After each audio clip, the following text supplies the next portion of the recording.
Welcome to Setup Mastery, your go-to channel for all things tech. Here, we explore the latest gadgets, unbox cutting-edge devices, and provide step-by-step installation guides to help you optimize your setup.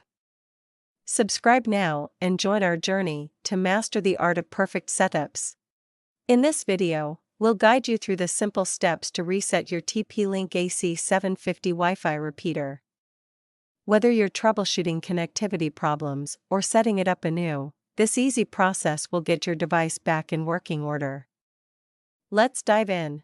To start, ensure you have your TP-Link AC900 Wi-Fi repeater ready, along with a paperclip or pin.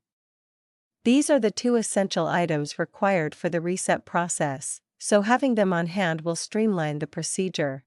Next, find the reset button on your TP-Link AC900 Wi-Fi repeater.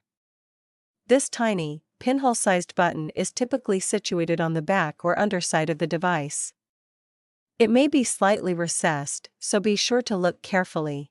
Using your paperclip or pin, carefully insert it into the small reset button hole on your TP-Link AC900 repeater.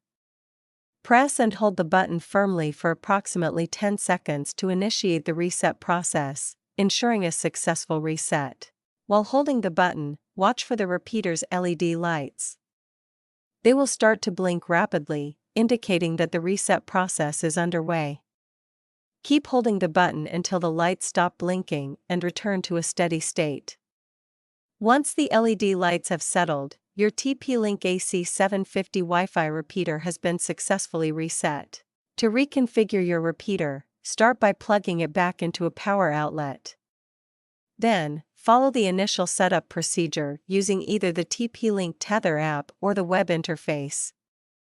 This will guide you through setting up your Wi-Fi network preferences. If you experience any problems or require assistance, our team of experts is ready to help. Don't hesitate to reach out to us at 323-471-3045 for support and guidance. You can also leave a comment below with any questions you have. Thanks for watching. If you found this video helpful, please give it a thumbs up and subscribe to our channel for more tech tips and tutorials. If you have any questions or need further assistance, feel free to leave a comment below. See you in the next video.